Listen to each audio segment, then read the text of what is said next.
আহ, আমরা এখন 41 নম্বর পেজের রুলস 3 তে আলোচনা করব। এখানে লেখা আছে 1 2 3 প্লাস নাউন সিঙ্গুলার হলে, বোঝার চেষ্টা করবে। 1 2 3 প্লাস নাউন সিঙ্গুলার হলে ভার্বটি সিঙ্গুলার হবে, কিন্তু নাউনটি প্লুরাল হলে ভার্বটি প্লুরাল হবে। আমি আবারও বলছি, 1 2 3 প্লাস নাউন সিঙ্গুলার হলে ভার্বটি হবে সিঙ্গুলার, নাউনটি প্লুরাল হলে তাহলে পরবর্তী ভার্বটি হবে প্লুরাল। এতটুকু। আচ্ছা, 3 নম্বর রুলস হচ্ছে ভগ্নাংশের ব্যবহার। ভগ্নাংশ বলতে আমরা যেটা বুঝি 1/3 2/3, 4/1, 3/1, 2/1 এইভাবে বুঝাবে। যেমন আমরা পুরোটা রুলস একবার পড়ি। 1 2 3 প্লাস নাউন সিঙ্গুলার হলে ভার্বটি সিঙ্গুলার, কিন্তু নাউনটি প্লুরাল হলে ভার্ব প্লুরাল। সো এখন আমাদের বোঝা উচিত 1 2 3 এর পরে যে নাউনটা আছে সেই নাউনটার উপরে ডিপেন্ড করবে পরবর্তী ভার্বটা কি হবে। ঠিক আছে?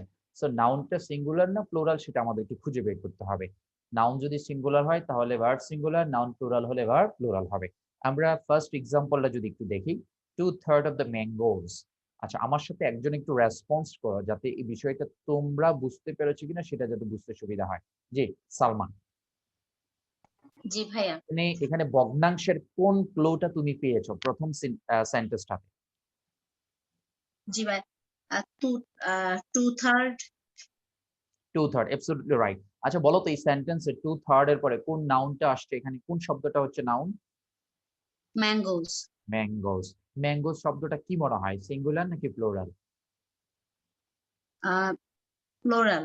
কিভাবে বুঝতে পেরেছো যে এটা প্লুরাল? ভাইয়া ওই যে ম্যাঙ্গো হচ্ছে মানে একটা, আর ম্যাঙ্গোস হচ্ছে অনেকগুলা।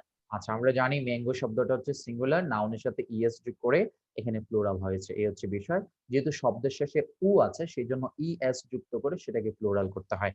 আচ্ছা, এই নাউনটা প্লুরাল হওয়ার কারণে ভার্বটা কি ইজ থাকবে নাকি ইজ থেকে অন্য কিছু পরিবর্তন হবে? ইস থেকে অন্য কিছু পরিবর্তন হবে, কি প্লোরাল হবে? হবে। কি হবে? আর হবে। আচ্ছা, দেখো এখানে তো ওয়ার লিখলেও সঠিক, কিন্তু এখানে কি ওয়ার লেখা যাবে? ডক্টর ম্যাঙ্গোস কি সলিউশন করছি আরো করছি। প্লুরাল, জি ওয়ারও প্লুরাল, কিন্তু এখানে কি ওয়ার লেখা যাবে? যাবে, বাট ভাই আমরা অলওয়েজ বর্তমানকে প্রাধান্য দিতে হবে। আচ্ছা, থ্যাংক ইউ। সো এখানে ওয়ার লেখাটা অযৌক্তিক, বাট আমরা জানি সাবজেক্ট প্লুরাল হলে আর এবং ওয়ার দুটাই বসে।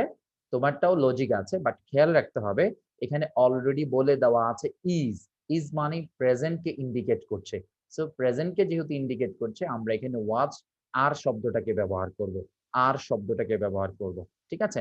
যদি এখানে ব্র্যাকেটে টু বি দেওয়া থাকতো তাহলে আমরা আর অথবা ওয়ার দুইটাই ব্যবহার করতাম। যেহেতু এখানে স্পেসিফিক ভাবে ইজ দেওয়া আছে, সো আমাদের বুঝতে হবে এখানে আর ব্যবহার করতে হবে।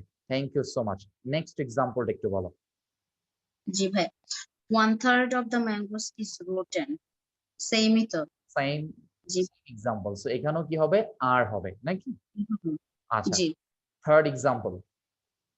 3/4 of the candidates was present.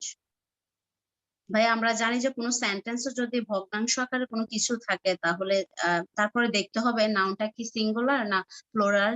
তাহলে নাউন অনুযায়ী আমরা ওইখানে ভার্ব বসাবো। সেহেতু আমরা যদি খেয়াল করি 3/4 অফ দ্য ক্যান্ডিডেটস, এটা হচ্ছে ক্যান্ডিডেটসটা হচ্ছে প্লুরাল, অনেকজনকে বুঝাইছে। সেহেতু মানে ওয়াজ এর জায়গায় ওয়ার হবে।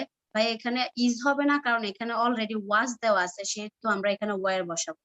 ওকে, এখানে আমরা ওয়্যার ব্যবহার করব, আমরা আর ব্যবহার করব না, যেহেতু এটা পাস্ট ইন্ডিকেট করছে। আরেকটা কথা বলে রাখি সহজে তোমাদের বোঝার সুবিধার্থে, যে মনে করো এই রুলসটা তোমাদের লাইফে কখনো পড়ো নাই বা পড়ে থাকলেও মনে নাই, বা পরীক্ষায় সময় আছে লিখতে হবে, তখন কি করা যায়? তখন তোমরা কারেকশনের ক্ষেত্রে কিছু হ্যাকমত অথবা কিছু কৌশল অবলম্বন করবা। প্রথম কথা হচ্ছে ইজ আছে তো আর দিয়ে দি, হলে হবে না হলে নাই।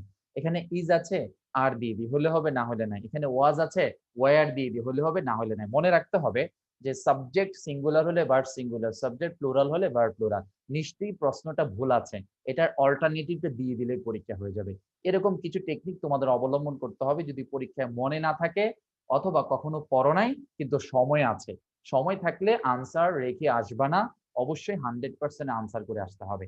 সবাই কি এই রুলসটা বুঝতে পেরেছো? সবাই? ওকে।